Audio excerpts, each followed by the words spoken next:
I would say if you come to Lexington and just want to visit, you can, you know, go to your motel or whatever, or you can come up for the day, but you would probably want to go to the visitor center, and they have this parking garage behind us, so you can park right there, and it's free. So, and you're right here behind everything, so very convenient. So you can just call us Lexington Tips and Tricks.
So we were wanting to eat at the bistro, but they're not open on Sundays, and so we're going up here to Pure Eats, and it looks packed.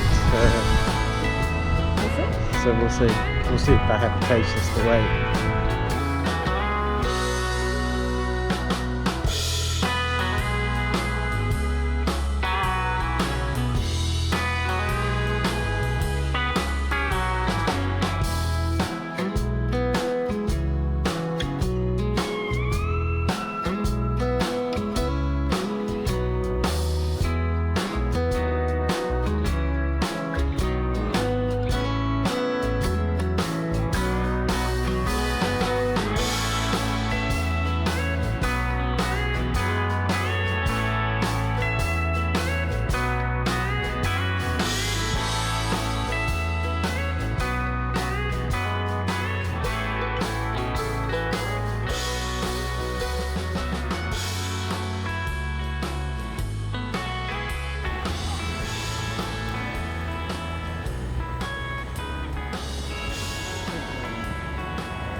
A lot of mayonnaise. And mine's got pimento cheese. And these are hand-cut fries. Okay, so we're at the Pure Eats, which it used to be a Pure gas station, I guess. And it has burgers, it has donuts, and it has beer. And so you really can't go wrong with any of those. And Andy will be glad to know I got a pimento cheese burger. So we're gonna see what that's like. And Tina got a regular Buffalo Creek burger. The meat's from Buffalo Creek, which is a local meat farm around here. So I'm anxious to try that. So this is gonna be good. So we got here, walked right up and ordered, so we didn't have to wait, and I'm happy about that. And then also the burgers look good, really good. So pimento cheeseburger, hand cut fries. Andy Goodspeed would be really proud of both of these choices. Yes. And then the fries look really good. Look at these hand cut fries. I mean, they're not as good as crinkle cut, I'm sure, but still they are good, and they're hand cut, so that's cool. Can't wait to dig in. I know. Let's eat. And like I was saying, you know, I'm a very patient person, and I really don't mind waiting in lines. You know, I've heard bad rumors that I do, but I'm good with it. It's like Andy Goodspeed's the one that like gets all bent out of shape. He had us running all over Gatlinburg. What? No, he did not. That was you. It's just falsehoods. Falsehoods. I'm gonna eat. Looks good. We're gonna try these burgers.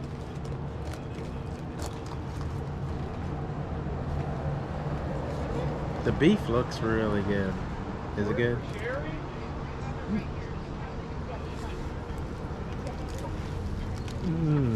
Order for sherry?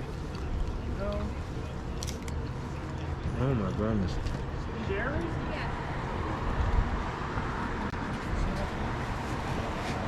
That's really good.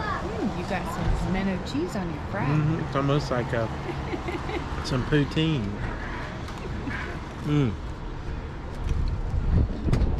Pimento Fries are cheese, good. guys. The burger is seasoned really well, and it's local beef. What was the name of the Buffalo Creek Farms? Yep. Yep, really good. Very good. Not to mention, Taylor! Oh, sorry.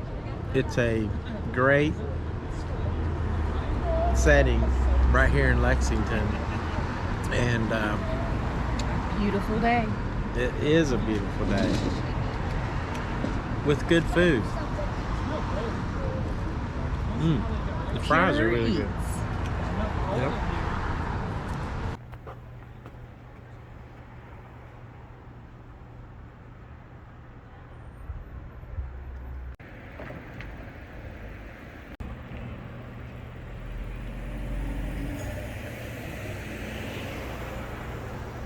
So we're inside the Jackson house, Stonewall Jackson house, and if you scan the Q card code, like this little Q card code right here, then you'll come up and you'll have the tour on your phone, so we can begin the tour, which is pretty cool.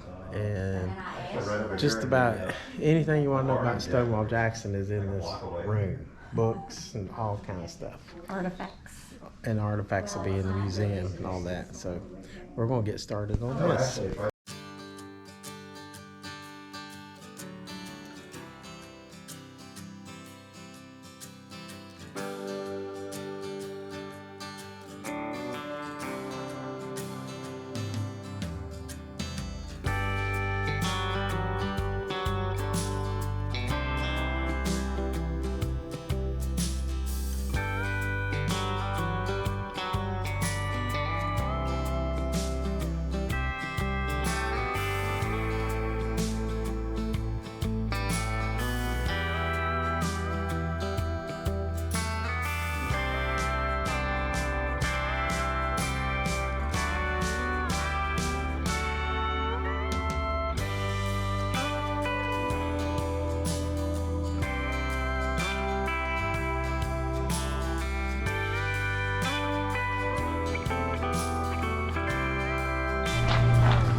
So right here, standing in Jackson's garden, it's pretty cool because the kitchen is like down on the first floor, and so all the, you know, he raised peppers and onions and potatoes and fruits and all kind of stuff in this garden, and they would come out and pick what they needed fresh, carry it into the kitchen, and then they would cook. So that was pretty neat. And the way they do this garden even today is they try to do it the way Jackson would have back in the 1860s, 1850s. And and they said that he loved working in his garden. So he spent a lot of time in here. So it's pretty neat.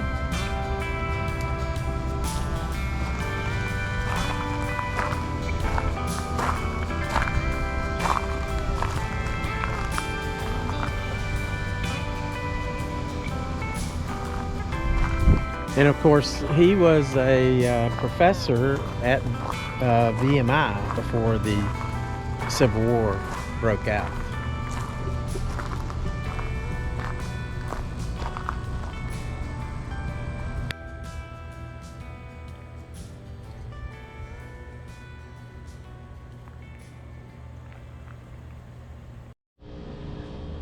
Okay, this is a rockaway carriage from New Jersey, and it's a pretty interesting story. Let's go this way. Maybe you can get the carriage in there, and I'm really white with that sun coming down. I don't know if you can see the carriage or not. I don't know if you can, but I'm gonna step over here. So anyway, what is cool is that they bought it, what year was it? 1859, yes, like 2 years before the war broke out. But because Stonewall Jackson's wife, his mother, was going to come to town, and she wanted to visit the town, but she wasn't able to walk, so they purchased this carriage. But then the war broke out in 1861, so they decided to sell it. Yeah.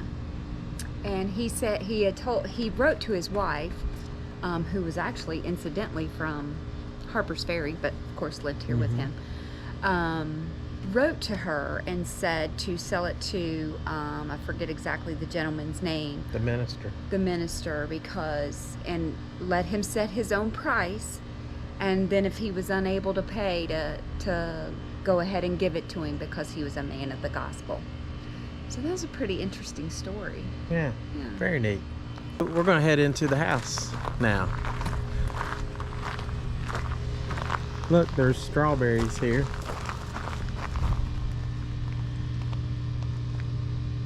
I saw some peppers too still. It's fall, so most of it's gone. Right.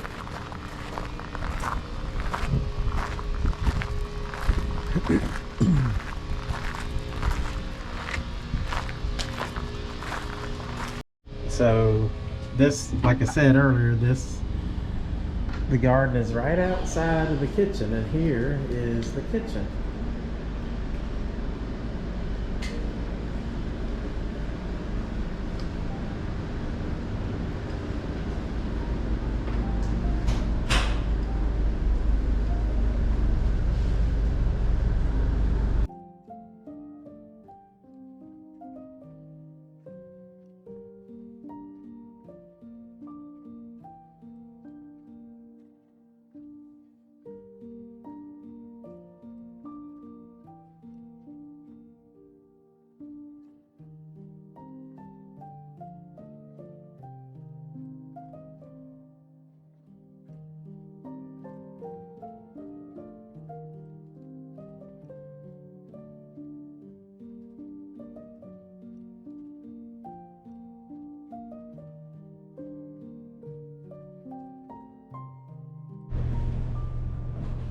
Now, this table right here,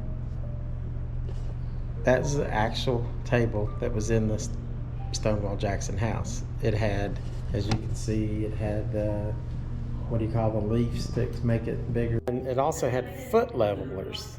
I mean, look at these things to level the table. That's kind of unheard of back in, that was 1850 when they bought this. It's pretty crazy. Purchased when Stonewall Jackson purchased this house, it was already like 60 years old, so of course those things were very important if you wanted level flooring, especially back in those days, not built like today. But anyway, I just thought that was kind of interesting. It was also interesting to note that if Stonewall Jackson would have meetings and prayers here at like 7 a.m. every morning, and everybody had to be here, and he would lock the doors at 7. If you didn't make it, you didn't come. He even had to lock the door on his wife one time. But that's Stonewall Jackson. So this is the Jackson house bedroom, and it was pretty unique because number one, this stove here was added into the house. It was a what's a coal burning stove? It was either coal burning or wood burning, but I one think of it's coal several burning that because they they were talking about how to heat. purchased. And then they also see this little box. This was like a little commode. So that's crazy. And then the washstand is over there.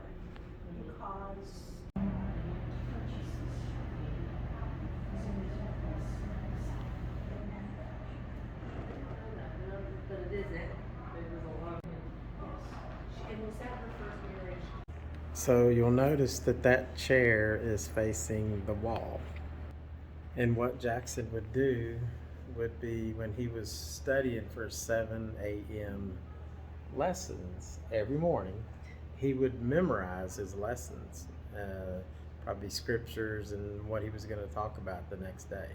And so when his chair was facing the wall, his wife knew not to disturb him because he's in, major concentration. So, what do you think about that, honey? That's some serious business. Serious, for sure.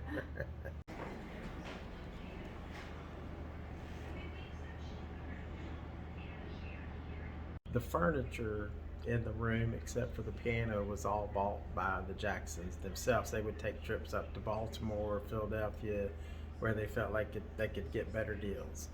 And so they purchased all this furniture. It's pretty cool. So we're in Jackson's study, and you'll notice on this desk, it's been raised up.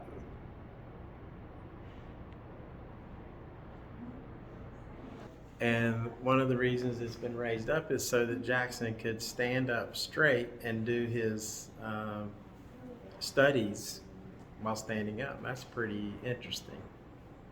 So after touring the Stonewall Jackson house and learning a lot of interesting things about Stonewall Jackson, we headed up to the beautiful Blue Ridge Parkway.